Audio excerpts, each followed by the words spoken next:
Hey, yo, it's The Building Downtown. You can follow us on social media at The Building DT. You can follow and subscribe to the show on YouTube, iTunes, Spotify, TalkShoe, wherever you get your podcast from.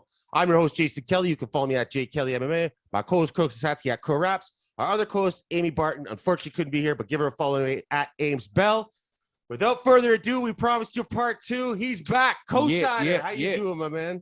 Hey, I'm sitting with y'all, so it's blessed, you know what I mean? And I just love the vibes from part one, so I'm glad to be sitting here with y'all doing part two. Yeah, man. Us Yeah, too, we just had to finish it up. Yeah, and I noticed too, Carvery's got some success with the video, with the song, doing very well. I see the tour is doing well. Your artists are doing well. Before we jumped on the show here, you said you've been busy. Regular day at the office doesn't stop. So are things looking up right now? Things are looking up because we work on making sure they stay up. You know, every day is an effort to just push higher, higher, and higher, right? Yeah. So it's hard for things to come down when you're pushing so hard up. So yeah, things are up because we're holding them up. That's good. You need a solid foundation. Yes, sir. keep grinding. Yeah. Oh, sorry, you gonna jump in and say something? No. I was just saying, keep grinding. So with your staff, as I see things are starting to come together now, aside from the artists, I mean, you're outside of, I know you work with the artists, the development, but the actual organization of this tour and the other things you got going on, promo and all that stuff, is it just you, or do you have a crew with you that are not artists working on this stuff? I have people that are on the ground all over the place, and they have teams in place that are working on promotion and making sure those aspects of things are taken care of, because you know I'm only one guy. Right. Sure. I put the foundation of things together, you know, the infrastructure for the tour, you know. I created it, and it had to be adjusted and diversified in certain areas because certain situations don't work in all areas, so we had to adapt and create situations that were workable in those areas. But once that criteria had been created and established, then from there I was able to pass it on to the people that I have on the ground and then let them go to work from there. Yeah, and what was it like developing? Because like you said, you're one man, and this thing is in multiple cities. You're in the States, you're in Canada. In multiple countries. Yeah, right? So you got to have the right people on the ground. How do you go about that process of, you know, getting in with the right people? Because if you don't have eyeballs there, it's easy for somebody to be dicking around and not doing what they're supposed to, right? Yeah, you go through resumes or what? Very interesting question, and a good question, because it will also help 1 second. other people in the future that are looking for the right people to work with, and symptoms and signs basically of what the right people can actually look like. So for somebody like myself, to answer the question, you know, how do you find reliable people, and you know, how do these people come about, where do they come from?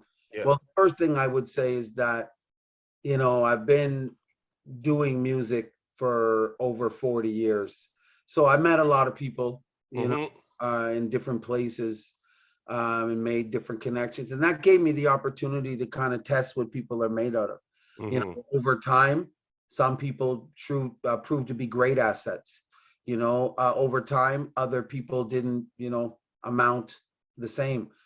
So that develops your gut instincts, you know, when it comes to certain situations. I can kind of predict certain things before they're going to happen, and if my gut is telling me that the person's not really moving in accordance with the algorithm that they should be on, because you know, like, there's procedures for these things, and we all kind of know what they are. So when you see people deviating or saying stuff like, well, this is how I do it, or but it's not used to what you're seeing when it comes to results, that's normally a concern, right? So over the years, I've tried to develop a strong gut when it comes to who I'm going to work with, you know, why I'm going to work with them, just based on those things, because you're absolutely right. Some people mean well. They can't really do well because they don't have the experience to fully facilitate what it is that they think they do. Some of them also only find out, you know, when they're in the middle of it, that they're in over their head. Yeah. Yeah. And do you try to take, like, some people might not even recognize what their strengths are? Do you try to find those in people and say, hey, look, you might be better suited this avenue or whatever? Is that something you do as well? Another smart question, because that's really refining the person to their best attributes. Mm-hmm.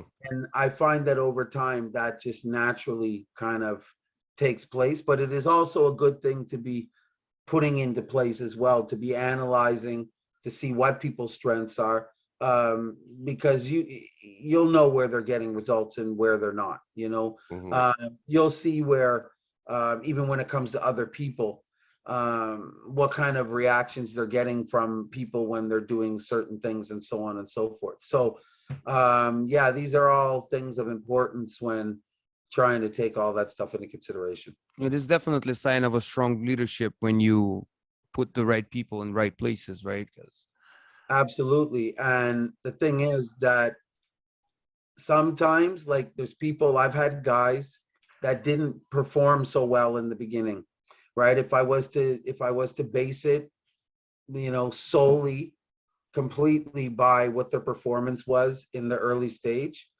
they probably would have been, removed from the situation, just because of the fact that, yeah, they didn't perform well, right? But there's certain people that I know they have the willpower to do better, because willpower and tenacity, how bad do you want it? How bad do you want to sit in that position that you're after? Well, that's also a factor. So if a person is making mistakes, but they show a desire to do better, and they're always looking to improve, then somebody like that can end up being an asset. So it's really just about, I guess it starts with work ethic, because whether the person is proficient or not, it's about what are they going to put into it really at the end of the day, and how bad do they want it. From there, most of the time we can figure it out. Even somebody that's making mistake. Now, if you're just continually making the same mistake over and over and over again, no, that's not going to pan out. But if you're able to learn from those mistakes, take the advice that you're given, into perspective appropriately, and use it for your greater growth and development, of course, we're going to leave room for that kind of stuff, because Rome wasn't built in a day. And I've people that started off with a rocky start, that really had good things in their heart about what they wanted to do in this industry, that went on to be great people. this is a tight-knit, time-tested community, and it sounds like sounds like a real family, right? If you're letting people grow, you watch people grow, you put them in right positions, right? This is a family like environment. It is, and growth is a beautiful thing to watch. Some of the things that I've seen with these artists, especially the ones that are hungry, that are looking for that information to make their life a better place musically or with their career. Oh yeah, it's a wonderful thing. It's like watching a caterpillar, transform into a butterfly. Ones that really want it bad enough can make that metamorphosis happen. Yeah, and it's funny too how big the music industry is, right? And even the hip hop industry is. It's still a small community, in a sense where if you develop a bad rep, that shit can follow you around to all levels, from local all the way to fucking Rockefeller Records, right? Like, if you develop a bad rep, or you're difficult to work with, or you don't come through, or you're a liar, or you rip people off, any of that shit stays with you. And it's crazy though. It's, you know what I mean? It's a worldwide multi-billion-dollar industry, yet it's still that small of a community. It really is. And especially when it comes to the behind the scenes, because when you talk about the fans, yes, that's a gross entity of people that we're talking about that take the music in. But behind the scenes, I mean, I look on my Facebook, I'm maxed out at 5,000 friends, just like I use Facebook as an example, right? And there's very few Canadian rappers that, are worth something, that are not on my radar. Every once in a while I come across a new guy, but when I look at the friend list of other people, I'm like, yeah, know him, talked to him, dealt with him, did something with him. So yeah, it's important to be transparent with people, because like I said, nobody's perfect, but if you're transparent and you're honest about what it is that you're doing, find a way to move on and to grow and to take it somewhere else. Go ahead. I was just gonna say, so with this Undeniable tour, right? I just wasn't gonna bring it back to the tour a bit. This is going over the line, over the border. I mean, right? Yeah. So for you to get to this point, to well, first of all, to even have the balls and to have the skills and to well, this is a big move, right? Across the border, you're have right. It's you just know what I funny. mean? Putting artists over this, trying to sell the tickets. Do you have any? Have you done any Canadian tours already successfully? That do you have any Yeah. background? So I've done a bunch of different tours and showcases over the years. And I was actually going to launch, I think it was 4 tours at the end of different tours, but they were going to exist simultaneously at the end. I think it was 2019, early 2020. COVID just shut me down.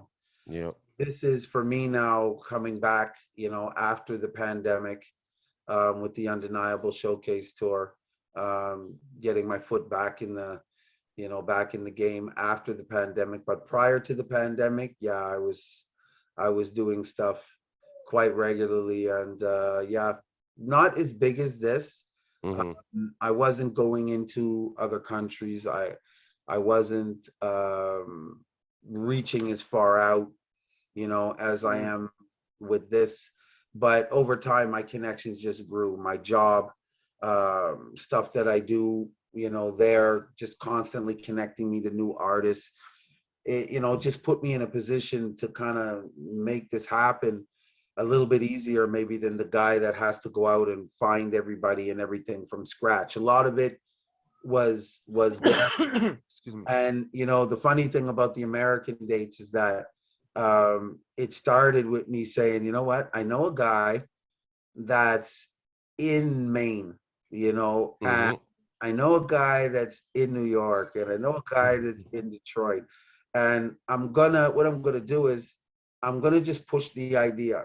I'm gonna put out a pre-flyer with these cities on it, basically, and push the idea, and then just watch and see if they came to life. And everybody that I kind of expected to come to life did. They got, I see you're doing something and so what's going on with that? Who's involved with that? You. It was your attention that I was trying to get in the first place, right, to be able to pull these things off. So it started as a bit of a reach, right? But for me, it didn't seem like a long one, because the people that I've connected with, they know my track record. They know what I'm trying to do with this hip hop. I'm always trying to take this music thing to another level, and this time it was about involving America. That was, the next level for me. How many days do you have across the border now? Well, right now, I have 2 dates across the border, but here's the thing. So again, coming back after COVID, I wanted to test certain waters. Tell you, this far in, that the next tour, which is already being discussed, we're going Vatos Loco. Yeah, because the thing was that some of these dates were a little bit harder to organize, and when the price of gas was going through the roof, Oh fuck. kind of complicated the situation, because I was kind of negotiating some of these things when gas was at its peak. Now it's come down a little bit, but still not good. I was dealing with gas at 220 and 230 in certain regions, and it just made it that much more difficult for artists to move around and for people to get around and just so on and so forth. So that kind of hurt me, but at the same time, it allowed me to open up doors so that for the next tour, I want 10, 15 American dates on it, got the people in position already, because most of them were people that I tried to get involved with this tour. And for one reason or another, just the timing didn't work out. But next time we're going, but it'll probably be a 50-50, probably do at least 10 dates in Canada, 10 days in the US for the next one. Awesome. Minimum. Awesome. And real quick for our American viewers and listeners out there, that's 220 a liter. It's almost $8 a gallon. I have a lot of American friends. I explain this to them, and they're like, "What the?" They say that's Hawaii prices. Yeah, I tell them that we've been paying for sure. Yeah. But it's the world we're living in. You know, we just got to adapt and keep it moving. Fuck that. We got to get rid of Justin. Look, I'm a firm believer that things are going to happen when they're meant to be. Yeah. You know? So, and like I said, we don't stop. We're always working. We're always continuing to try to take things again to another level. So if it doesn't, you know, if we can't get it right this time, or if we can't complete what it is that we're attempting to get this round, next round, it always just gets bigger and better. And For sure.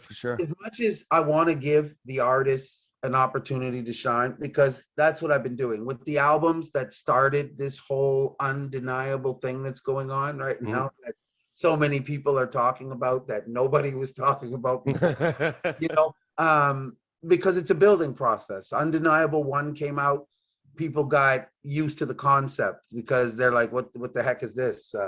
What is this album about? Who are these artists? Why have they been And then Undeniable 2 comes out, and you know, the same thing is going on, but this time there's people that actually understand, okay, Undeniable 1 came out, got a little taste of that, he's continuing that, and I see it's more By the way, same dynamic.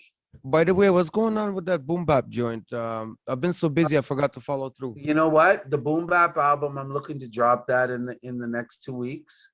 So in the next 2 weeks already. Oh shit. Yeah, well, here's the thing. I'm kind of picky in terms of what I want to put on the album, right? But at the same time, I want to give people opportunities. Now, here's the thing. I can't have 5 artists. So let's say I find 5 artists for one city. Let's say I got 5 artists from Oklahoma and they're all good. Yeah. Right? And they all have good music that would contribute well to the album. Problem is now I need to spread it out. So I can only take 1 guy from Oklahoma. I might have 5 guys there because I want to give people in other regions opportunities. Right? So I spread it out. An artist from this region, an artist from that region, so on. For sure. So I have a bunch of artists that have submitted, but it's kind of clusterfucked right now. A lot from Toronto. And how many tracks per album? There'll probably be about 24 tracks on this one. 24. Okay. Right? Okay. So that means up to 24 cities if I have it my way. Right? I can go as many as 2 per city. But that's I would have probably had the album out already if it wasn't for that, because I'm getting a lot of good talent, but in the same region, from the same places. So now I'm reaching out to certain other regions and certain other artists about getting them involved. Not only that, I don't want to ever use the same artist twice. So if you were on Undeniable 1 or on Undeniable 2, no, I don't want you for 3. I always want to be bringing new talent to the So this is gonna be like Gangsta Grills or something? You're gonna come out with like 1 every quarter? I'd like to say that. Nice. I don't know if I'll meet the quarterly mandate, but somebody asked me on another interview that I was on about a month ago, what do you see in terms of volumes? How far can this thing go, right? And my response goes like, I see this going like to volume 100. Yeah. Because there's so many artists out there that need exposure. For sure. And everything that I do under the Undeniable banner and the Cosigner signature series, the more people just, you know, become aware of the opportunities and what's going on in the network. And so, yeah, like, and with the amount of artists that I meet on a regular with other things that I do with my other jobs, you know, it's not like I'm coming up short on talent. You know, I'm running through, you know, so many artists a month that, you know, I try to process them all in my database, but I'm about 3 months behind right now on the database, you know, because I like to keep a listing, every artist from every city, you know, in the world that I've made contact with, you know, because I don't want to forget people. There's a lot of names, so on and so forth. And if I'm coming to the region or I have an event going on in that region, I want to be able to reach out to the artists that are in that region without having to sit there and scratch my head. So yeah, the database needs to be updated. Do you have any experience working over in like Europe or anywhere overseas outside of North America? No, I've never left the continent, but I am so interested to explore what is going on over there. Now, I have artists that are around me that are making moves, overseas, and I get to kind of clue into what they're doing, see bits and pieces of what they're doing. But honestly, like even for me on a cash money level and work that I do with them in AMAG, I want to branch out to that section of the world. But when you're doing things properly, as I always say, Europe loves hip hop, right? They love this hip hop.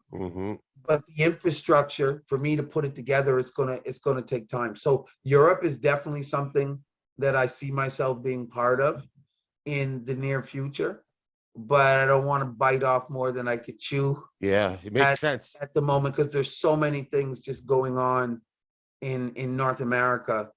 And I would assume too, Europe's a completely different monster. Like the way you go about things, the way you set things up, the whole game, right? I'm sure there are some similarities, but a lot of it is probably, it runs a unique way that you have to learn. For sure. Someone like your experience, right, that has a background here, 40 plus years in the music industry, obviously you would learn a lot faster than say someone like me going over there, but there would still be a learning curve to it, I would assume, right? For sure. And the interesting thing about Europe, from what I understand, from the people I've spoken to and the situations I've encountered, is that, Canadians kind of come off like Americans musically because we're close to America. Yeah. Our accessibility to America is so easy. Like I live 45 minutes from the American border. You know what I mean? I could be in the USA in an hour. So because of that easy accessibility, they think we're, and then we have artists too, like Drake and artists like that who are known on international levels. So it makes it easier actually for Canadian artists in some cases to earn an income or to earn a living in Europe. Yeah, because for sure, as long as you pop. Sorry, my bad. I was just gonna say, as long as you popped a little bit over here and you could market yourself over there just a little bit, you will sell tickets because people just love hip hop. And the thing about European kids too, at least when I was growing up, I'm not sure what's happening now, but when I moved here, I knew more about this hip hop, North American hip hop, than the kids here. You know what I mean? Funny you say that, because in the early days, everybody knew everything. It's just that hip hop has grown into this, massive, I don't even know what to call it because it's so big. And the thing is, back then it was you were dope or you weren't, in the status quo basically, was either down with you or they weren't. You either had pretty much everybody rocking with you or nobody rocking with you. Now there's so many different types of rap, let's say, for example. Because I'm I'm talking even I'm talking the fan base, you know what I mean? The kids in Europe they seem to follow the history. They know about who's on what label, who's beefing with who's fucking, you know what I mean? They like, when I moved, just like I said, like when I moved here, I was talking to kids around here and I knew more than they did. It was just shocking to me. For some reason, we don't, around here in North America, we don't respect our hip hop veterans, and we don't really respect our history. The next thing that popped up, and that's it. We already forgot what happened before it. You know what I mean? No, you're right about respect the hip hop veterans, but at the same time, because I agree with that 100%. There should be more accolades given to people that paved the way, but at the same time, for sure. Why is Cool G Rap not at least in tens of millions? You know what I mean? No, I agree. I agree completely. One of my favorite rappers, 2G Rap from back in the day, because back then, I mean, the industry was only making money from the inner city. There wasn't this external fan base. The white suburban area, the kids who buy the albums, especially back then, right? That late 80s, early 90s. It wasn't like the impoverished areas of Brooklyn and places like at Compton that were buying it. It was the white kids. And once the white kids started buying it, and then a guy by the name Eminem really changed shit in a way, right? Where it was just seemed, I don't want to see more acceptable, but more out there like that. I get completely what you're saying. Once it went to Wall Street, Yeah. you know, hip hop changed completely, because now you had the overseers that were protecting, you know, the whole financial system that was involved. I mean, prior to that, that was all handled in house. With that said, do you agree that now let me get into conspiracy? Oh. With that said, once it crossed over to Wall Street and all these old white people started controlling the shit, right? Do you agree that they started releasing more of a dumbed down material, more of an aggressive material, in order to thought provoking and creative shit kind of got pushed down? Yeah, well, because like reggae music back in the day, rap had a conscious voice. Mm-hmm. You see, and that conscious voice had to be smothered. You know, if you think back, and I know this firsthand, groups like Public Enemy, you know, there were locations that were being told you cannot play this music. You know, it's against Jewish people, it's anti-Semitic, it's this, it's that. And literally clubs I'd go into that would say, no, I'd say play Fight the Power or play the, no, Public Enemy can't play here. Because it was No like shit. a situation that happened with Arsenio and Farrakhan. You know, Jewish run network. Basically, Arsenio wanted to bring Farrakhan on. They're not a fan of Farrakhan, and basically told him, look, if you bring him on, it's your last show. So it's your choice. You bring him on, that's the end of Arsenio Hall. And that Wow, I didn't know that. was very last episode airing on the Arsenio Hall show. Wow, I did not know that. Yeah. Holy shit. I loved our City Hall when I was a kid too. Woo, woo, woo, woo, all that shit. He had a huge impact on, you know, his Friday nights. Yeah. The rap groups came on and did that. It was huge for rap, because he opened the door, gave them a platform Mm-hmm. on a big stage. Our Arsenio was, you know, was a nationally televised show that got good ratings. Mm-hmm. Was put out through a big network. So to be part of that on a rap level was giving, you know, rappers lots of exposure. Mm-hmm. And the thing is that the people that were opposing rap at that time, they just didn't realize that as soon as the fans caught on to it like wildfire, there was nothing that they could do to stop it, because they wanted to stop it. They wanted to shut it down. I mean, how many laws did we watch the American government break in order to try to control rap music? They did it with Live Crew. They did it with Ice-T. Yep. You know, literally broke the Constitution, you know, the amendments, in order to do what it is that they thought they needed to do. And in the end, all that did was, you know, just pour more fuel on the fire and get more people involved and just bring a bigger audience to hip hop, because they were all kind of thriving around, man, this thing is so real. No, this thing is so real. Yeah, there's Hollywood parts to it, but the main core foundation of it is built on something real. And that was what, in my opinion, would put one of the things that put hip hop, you know, over the top. When I listen to, you know, a pop singer or a country singer, you know, in a lot of cases, their lives are not advertised in that way, if they have them at all. Yeah. Right? I agree with you. But with the rappers, you know, everything that they're from, every bit of dirt, it has, because it's a fabric of their reality that cannot be faked. When you come from nothing, when you come from dirt, when you had to fight for everything that you have, because you come from nothing, there's no helping hand.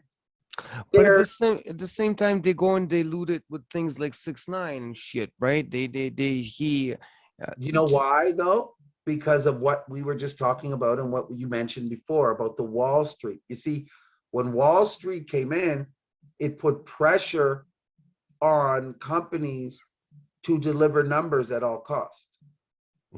Because it's a very, very, very competitive, multi-billion-dollar industry. That put an extreme amount of pressure on, you know, companies to deliver results.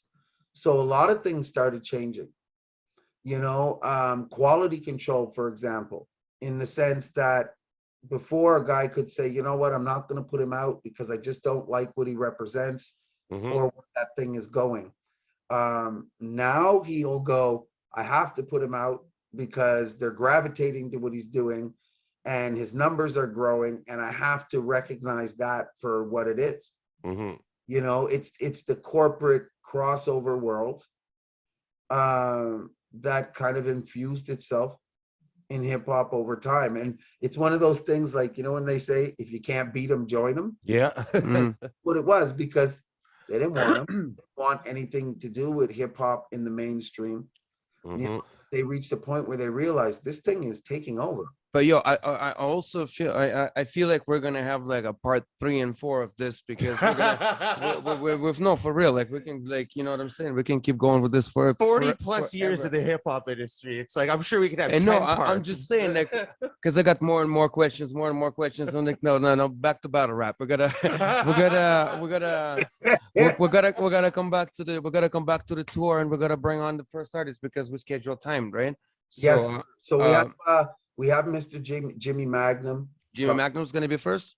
Yeah. Now, the cool thing about Jimmy is that he's a Tri-City resident who's been doing music out of there for quite some time.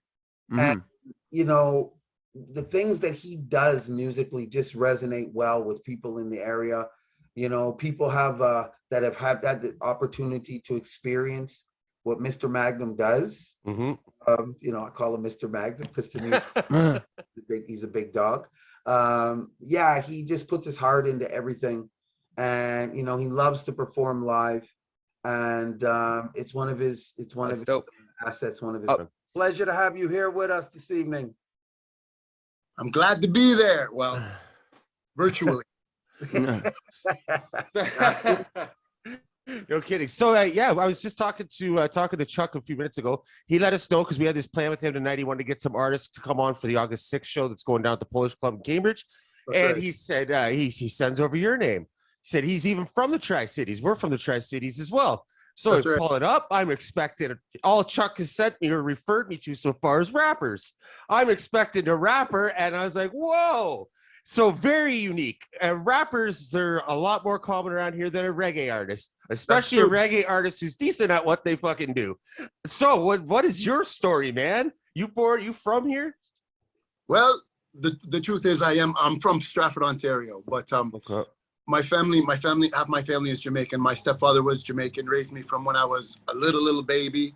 And when you're a child, you want to be like your father, you know what I mean? Yep. It so happened that my stepfather, he was a Rasta, and he was a straight up Jamaican. He talked straight patois, and he influenced me in dancehall music when I was young, and reggae music. So when everybody else was listening to rock and roll or whatever, I was listening to reggae. When they were listening to rap, I was listening to reggae. Reggae from day one. That is dope. So when did you start trying to become an artist? When did you start playing with the music and not just being a fan? Well, I started actually when I was about 17. Okay. Everything was going well for me, and then I had a child, so I decided, you know what, I need to get a job and do things right. And then she got a little older, and my son got a little older, and I said, yo, I still have time, and I still can do this, so let's do this now. And I started. So it's been about 15 years now. Oh, nice. And connecting, growing, networking here. Like, again, back to reggae, it's not as big as hip hop is here. No. Maybe it is, and I just don't see it, right? But what was the networking process like? Getting gigs, getting people to work with, even working with producers who are making the beats that you need. That is a very hard thing to do, is to work with producers to make me a beat. So I get everything from Jamaica. Oh, okay. Oh, so it's like straight, it's OG. Yeah. Nice. And shows, to be honest with you, I've been on a lot of hip hop shows. You would have to probably, right? Pardon? You would probably have to, is what I'm saying, because I'm just starting to get into this scene, but I haven't really heard of like reggae show. You know what I mean? It's always, if I do hear something, it's hip hop. Yeah, that's what it is, right? I worked with a few rappers in the Tri-Cities. And that's what I was gonna say. Now that I heard your stuff, I would be really interested in working with you, man. Maybe we can talk off air. That would be, man. I worked with a lot of rappers in this area, like shows and stuff like that. And That's good. And we're about to throw shows around here too. So we'll talk, man. I'm very interested because, like I said, I'm just crossing over from Russian to English. I've just only been like doing a year in English, but I'm doing pretty good. We'll see. We'll talk. We'll talk off air. This is a off air conversation, but it's really great to meet you, and I've really enjoyed what I've seen when I Googled you. You know what I mean? Oh, thank you, man. Thank you. Yeah, and I perform a lot in dance halls, you know what I mean? Like in the actual dance hall when there was a party, people would be booking artists, right? And I'd come through and do my thing. I've been on reggae festivals. I was on the Grand.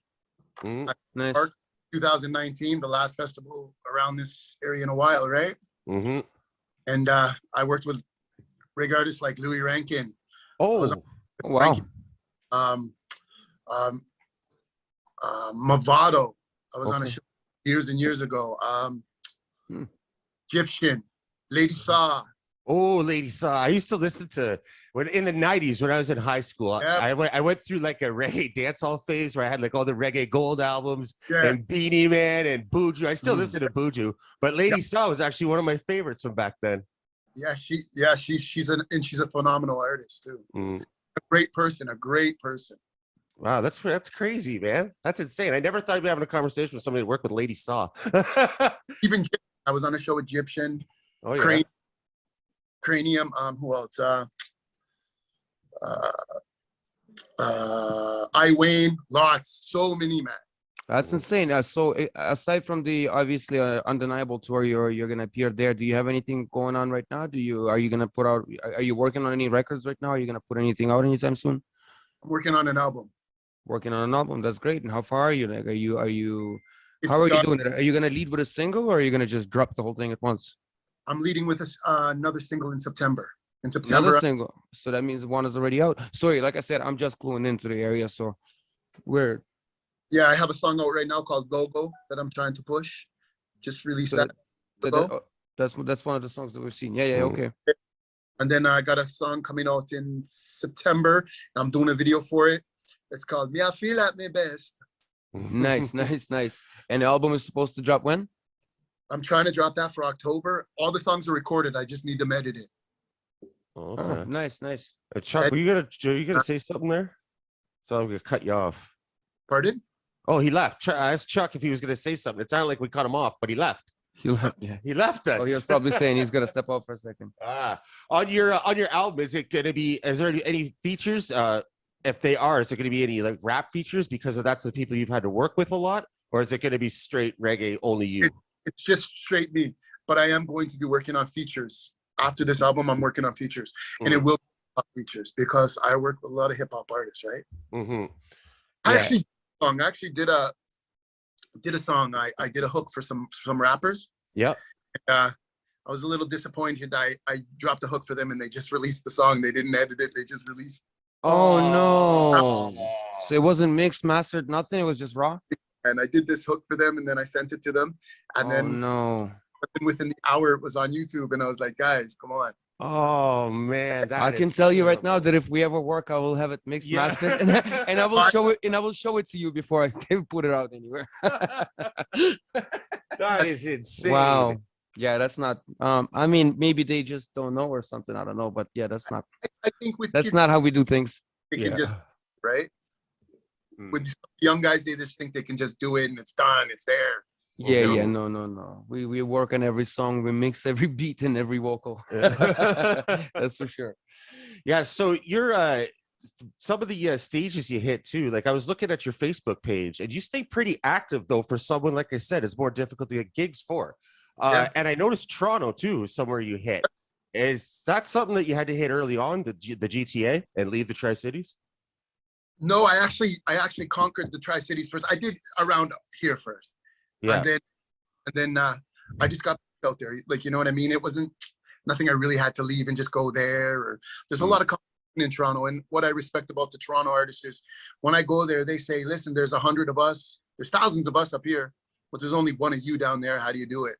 Yeah. They always question, how do you do it? And it's just getting on shows with hip hop artists, because I do actually believe that when you do a show, you need different types of music on a show.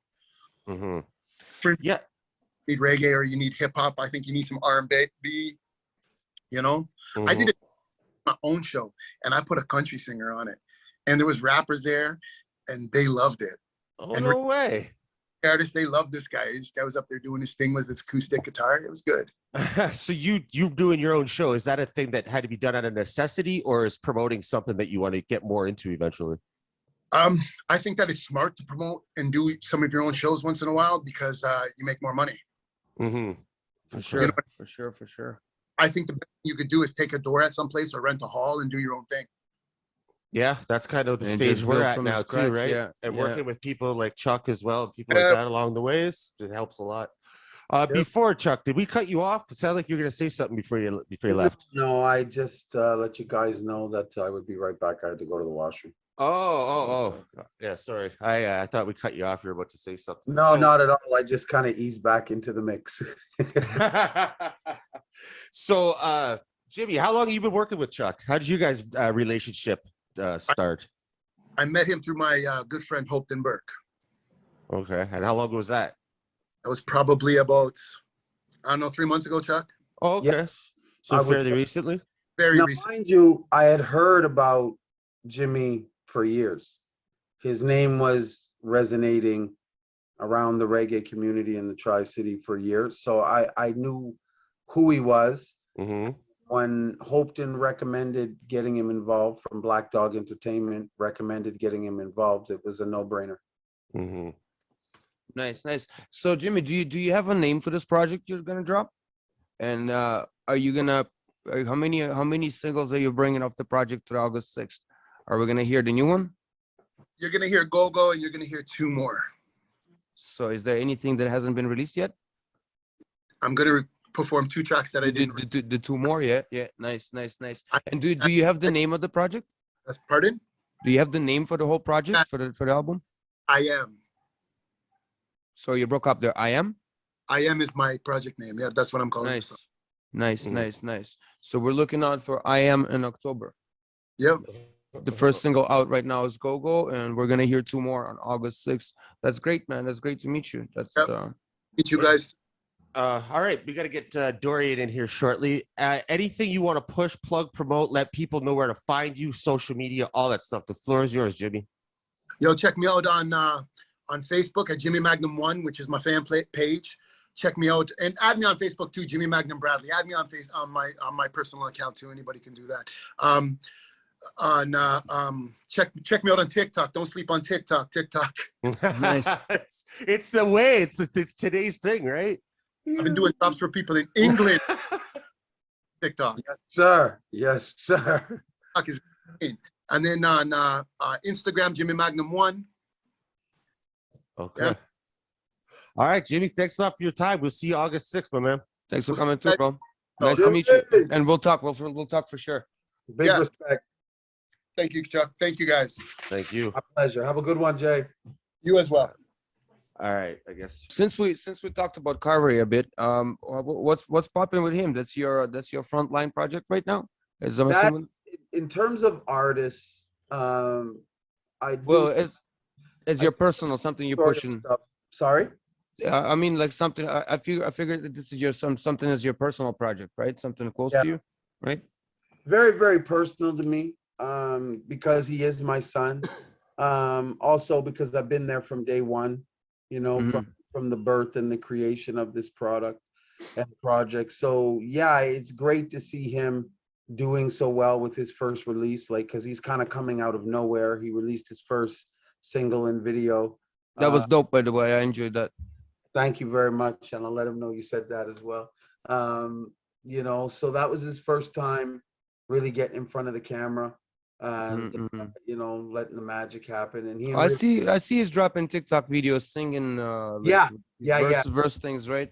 I watched that. That's pretty dope too. Yeah, he's always trying to keep things moving. But the goal right now, realistically, with Carvery, because he was in development for 3 years, you know. Wow. So we got a lot in the library. We got a lot of music that was created over that time.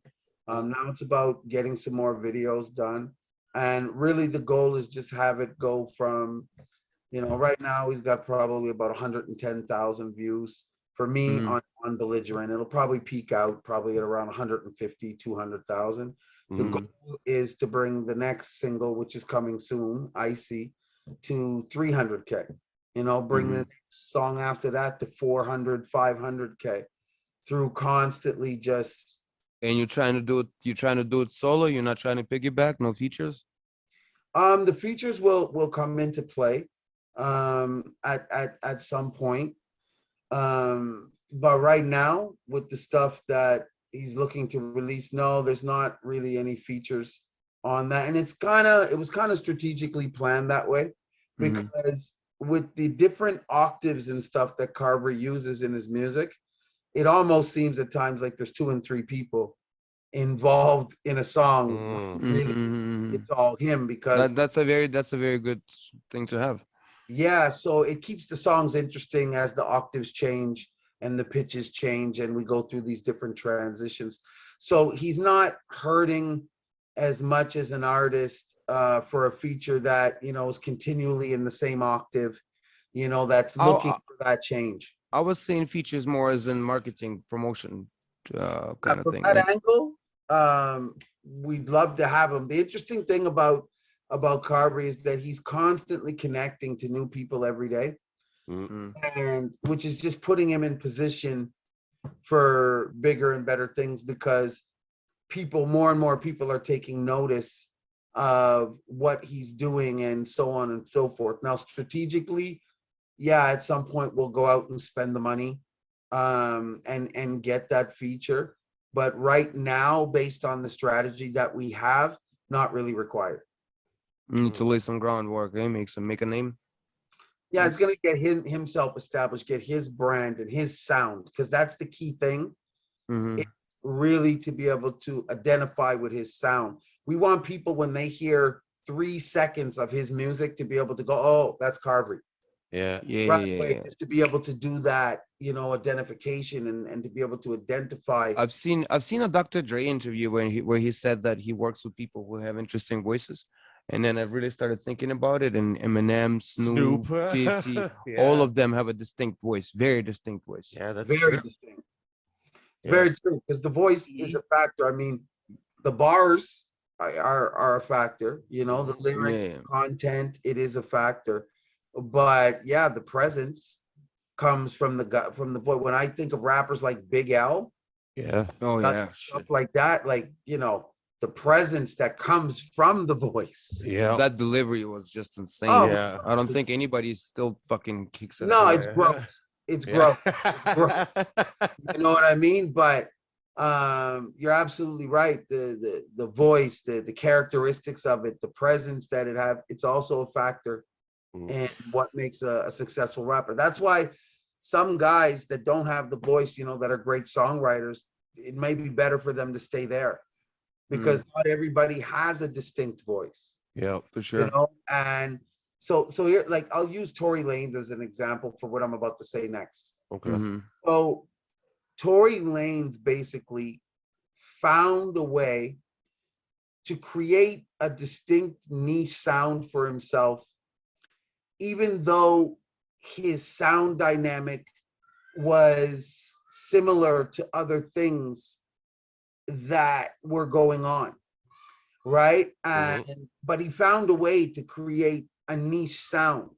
He also, remember when people pushed on him, when they said that he sounds like everybody from Toronto and this and that, and then he got into a little beef with somebody and he just snapped and started rapping better than fucking most of the rappers? The stuff I'm talking about, if you look at the new Toronto album where he's rapping, on most of that album, he created his niche sound as a rapper. You kind of know, you hear 5 seconds of that somewhere now, we kind of know that that's Tory. We're able to identify very quickly and that's really what it's about. Having people being able to identify with your brand quickly. And it works the same way in film. If we see an actor, if we're watching a movie and we're not 100% sure what that movie's about, and we see an actor that we know and respect in that film, it's automatically going to give what we're watching some integrity. Yeah. It's in the same respect as movies that don't watch because of certain actors. Yeah. Right. It's true. That is true. And the music world operates the same way. That's why I understood when you brought up the feature question, you know, for Carvery, I understood completely where you were coming from, because once you do get that feature, you're able to tie into that person's market, into the demographic, and their fans, you know, if it's done right, they become your fans for that moment. And that's a really cool thing from a marketing situation. But being a household name, you know, that's something that, you know, I feel like you also have to be ready for that feature, right? Because tomorrow you say you get a feature with Jay-Z, you pop for that moment, and then if there's nothing to follow that, or there's nothing before that, right? It's gonna be literally a minute of fame and a wasted effort. Listen, I tell artists all the time, be careful what you wish for, because you just might get it. Because most artists, they want to be signed, you know, like, and most artists, if you ask them, because I do ask them, you know, if somebody was willing to sign you today, do you feel you'd be ready for the opportunity? And 90 to 95% of the artists that I talk to, their response is pretty much similar. Hell yeah. But the thing is that you only have one opportunity to make a first impression, not on the people that you're trying to work with, but the fans as well, you know. And if things are not fully properly thought through, like even with the dealing with the executives that you're going to encounter in trying to facilitate this project, if your vision is not clear, if you don't have a good way of explaining that vision, you know, the elevator pitch, you know, back to that, you know, elevator pitch is basically being able to condense whatever idea it is that we're talking about into 15 strong seconds of communication. 15, 20 seconds, you know, where it's just got to be point after point that you're nailing home in a very quick, efficient, timely manner. And, you know, that's what it becomes, you know, because when you have the opportunity to get an executive's ear or somebody that's in a position to help you, most of the time, they're not going to give you a lot of time to prove yourself. You better not joke, right? So if you think that you're worthy of being signed, right, but you haven't been groomed properly even to deal with executives, because that's a big thing, right?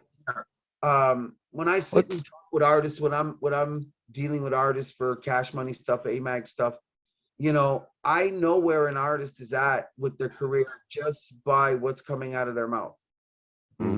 You know, like I don't even have to ask them certain questions, because certain things that they're saying to me about their situation kind of let me know they haven't fully thought the vision through from A to Z. That maybe they may have a preliminary stage covered, or they may have a portion or a part covered, but the whole game plan that would enable you to sit down with A&Rs and business executives and record company owners, no, that's not there. And it shouldn't be an issue for somebody to say, I'm not ready for that yet. You know, for them to recognize that, you know, there's a lot of stake here, you know. And when I get the opportunity to put myself, I may not have many opportunities to put myself in front of, you know, somebody with clout. I've got to make sure that every moment counts. So grooming your music for the industry, grooming your brand, and grooming yourself to be able to deal with executives. Another thing is that there's a lot of shady people out there. Oh, for sure. There's a lot of guys out there that are going to take you for a ride. But even simply being ready, you know what I'm saying? Before, like when artists were put out by these labels, at least they were somewhat media ready, interview ready, somewhat, you know. These days you could. I've seen Ebro. I don't remember who it was. Little Zan or somebody, one of those guys that mumbles and just drinks a lot of codeine, you know what I mean? The Ebro literally kicked him out. He's like, what the fuck you want me to do with this? Pointing fingers at him. He's like, I can't get a fucking word out of him. He's high. He doesn't know what the fuck he's saying. Is get him money. It's crazy because it's the rock star status thing, you know, all over again. And this is the kind of shit that, you know, came along with the rock stars. But at least, you know, they not in all cases, but in most cases, they were able to move along regardless. Yeah. And now, like you said, it's reached a belligerent point, where people are not even able to do full interviews, Yep. so on and so forth. Well, here's the thing. If so, and I'm sure you guys can testify to what I'm about to say next. If you didn't think there was some merit to the first interview that we did, you wouldn't have asked me to do a second one, right? Well, 1000%. the same rules apply to them. If they come out for these interviews and they're not prepared, or they don't have any proper interview training, because these are all the things that Carberry has to go through. He has to go through mock interviews and these type of things just to be prepared for these occasions, so that he can come off the way that he needs to come off to seem like a professional. Could be anything, right? You could get a dick host that could to throw questions at you to make you mad, right? Or they ask baited questions and shit. Oh man, and it's funny because the dick hosts are the equivalent of the dick A&Rs and the dick industry people, in the sense that if they start throwing curveballs at you, only the grooming is going to show you and teach you how to do evasive maneuvers around those kind of things without compromising the brand or getting caught up in an uncomfortable situation, which is not going to look good in the public. Yeah. Be able to handle yourself, but diplomatically. And to do that, it requires grooming, and there's a lot of people, so many that you're going to encounter, people that are going to try to screw you over, people that don't want to screw you over, but that only want to work with you if you can really give it your all and produce the best results. You know what I mean? So between these two dynamics, it's not always about people that want to screw you over, but it is always about, are you in a proper position? Are you suited for what's coming up? Are you ready? For what stage? And a lot of people underestimate what's involved. Interviews, for example, you give 2 bad interviews in a row, who's going to want to book you for a third? No shit. That's the dwindle down effect. Sometimes cancel culture is not just an automatic thing. Sometimes it's a result of things that you've done that just don't show any merit, or just kind of show and prove that you don't belong in the big fish tank where the big boys are. Yeah. You know what I mean? Certainly. And you can literally talk yourself, oh man, it's the worst, right out the game. You could be in the game for a minute. Somebody's liking your music. You know what I mean? Somebody's liking your swag or liking your voice, or really thinks that you have a really cool angle to how you go about making music. And then they listen to you talk for 15 minutes and they want nothing to do with this project. Yeah. Literally talk people out of working with you that were interested in working with you until they come to realize what working with you involves. Yeah. That happens a lot. People open their mouth and just ruin everything. Oh my gosh. You know what I mean? And that's horrible when that happens, because a lot of times. But to be fair, it does take a lot of training and self-control and quite a few fuck-ups to be able to navigate the conversation right, The golden rule is that it has to be taken as business at all time. And the moment that you see yourself bringing emotion into the equation, you have to say, that's not it. That's not going to work for me. I have got to keep it impartial. Think of lawyers that have clients that are, that have lives that are being affected or could be affected by whatever decision that court makes. That lawyer has to keep his cool for his client to have the best chance of seeing freedom and beating the situation. No different than that in any of these situations. You have to show that you can sit down in a business-like manner, okay? And that doesn't mean knowing everything. I want to clear, if there's any confusion on that, I want to clear it up, because it may sound like that's what it means. That's not what it means. Yeah, I got you. But recognizing what you don't know, is important. I tell people all the time, if you get into a conversation with someone of importance, Don't act like you know something that you don't. They will respect you way more. Oh, for sure. If you tell them, look, I need to take a little time to look into that, but I can get back to you with all the information that it is that you're looking for. I'm just not in a position to fully provide it at this moment. And they will respect you for sure for that, because when you come back, you're going to come back, you should come back properly, equipped the right way. Yeah. And that is worth way more than a guy out there. Yeah, I got that. Yeah. No problem. Yeah. So before we wrap up our second session with the cosigner, let's go back to the let's go back to August 6th for a second and just run through it. So we're gonna because we're gonna be present at the event like we talked about, right? We're gonna be there probably dusk till dawn, you know what I mean? And I'm gonna run you through it in a manner from A to Z that will be very informative. So it's a 12-hour party. All right. Free until 9 p.m. Perfect.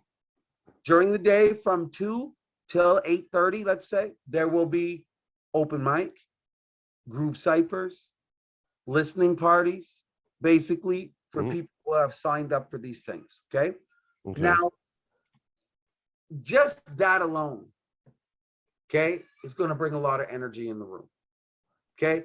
Yeah. Ciphers feeding off of each other, one guy rapping, another guy coming on, guys backing up each other, just throwing in little things here and there where other guys are rapping. Oh, for sure, So for sure. Energy is going to be ridiculous. Yeah. It's exciting just talking about it. Oh, yeah. And the group cipher, the open mic now. So one of the key differences between the cipher and the open mic is the open mic, you'll know what beats, that are going to be, you're going to be performing on, and you'll have the stage to yourself. Okay. With the group ciphers, the DJ is just going to be throwing random. Sink or swim. Nice. Oh, yeah. And whoever's just feeling the beat, step forward and get involved. Basically, as that mic goes around, we'll have Anderson Bradshaw, movie actor who's been in, 25 major motion pictures, X-Men, Days of Future Past, Brick Mansions, Lucky Number 11. Wow. Who also some serious movies. Yeah. Oh, yeah. He's got a big roster of movies under his belt with speaking roles, and he also raps as well. So he'll be participating in those events as well, which is going to be crazy because he's this group cipher is what, mic in the middle, or is it being passed around? The group cipher, everybody will be on stage. Everybody don't get a mic though, right? Yeah, no. So no, everybody doesn't get a mic. Good. I hope not. Yeah, no. The next guy, so there'll be 3 mics: the guy who's performing, the guy who's up next, and the host, Anderson Bradshaw, who will be all right. The transitions from one artist to the next artist, because we want to get some talk about each artist before they perform, especially in the open mic. Not so much in the group cipher, because it'll be in the moment, but before everybody's open mic segment, Anderson is going to have some really nice things to say about everybody and the fact that they're out here for Undeniable and so on and so forth. Nice. That's what our daytime flex kind of looks like up until like 8:30. Okay. And basically, we clear the room for a half an hour, reset the room up, basically to get ready for the showcase. Doors will open at like 9:15. Showcase starts at 9:30, and basically we'll start bringing the artist off. We've got about an hour and a half so far right now of talent with Anderson basically hosting and chaperoning that all the way through. Once that's done, in the area of about 11:30, 12, we'll go to full after party mode. So 2 p.m. to 2 a.m., there'll be people coming and going all day. Bar open from the time things start. Food will be served, available from the time that things start. Because you can't have people around for that amount of time without having food available. So, I'll be the angriest one there if there's no food around. We were also thinking we're gonna probably, hopefully you don't mind. We will probably set up a booth for the people to come through to us, because I don't want to be chasing people around with a fucking laptop and all that. You know what I mean? That's beautiful. And here's the thing: in Cambridge, at that particular event, I've got lots of space. Nice. So I'm there, and here's the thing: I'm leaving from Toronto. I'll be in Toronto the night before. I'm leaving from there very early in the morning.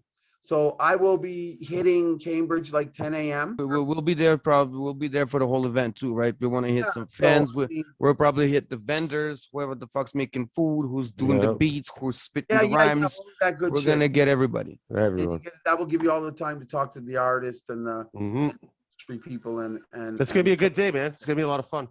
Perfect. So before we go, is there anything you want to plug in? Yeah. So two things.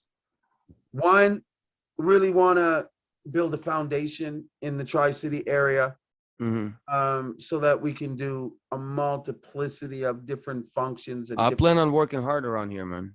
Okay, that's the first thing I want to say. So I appreciate everything that you guys are doing to help the event, to interview, you know, all the love that we're getting. We definitely appreciate that, because this is just the beginning. I was in talks a little while ago about somebody that was interested in doing Method Man next. No shit. You know, and these are the kind of projects that I want to get in, that I want to get involved with in the future. Yes, I like these artist showcases, but the artists can still be involved. Yeah.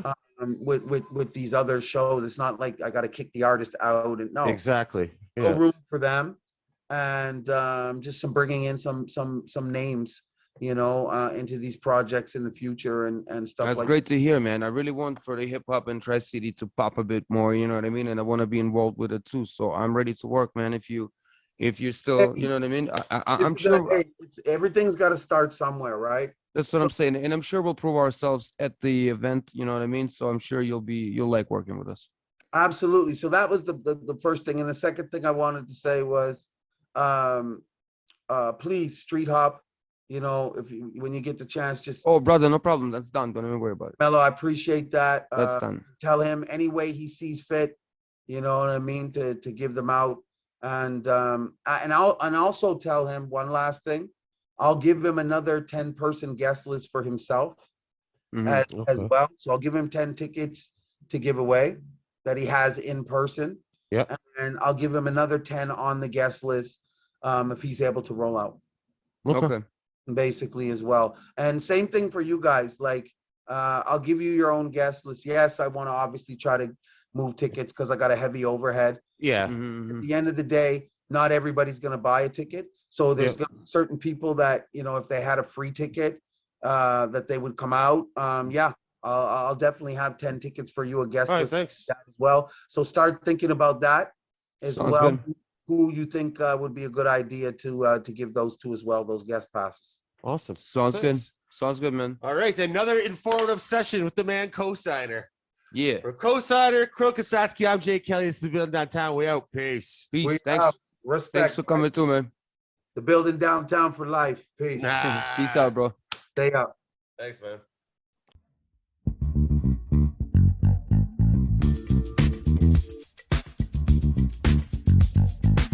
Building downtown. Building downtown. Building downtown.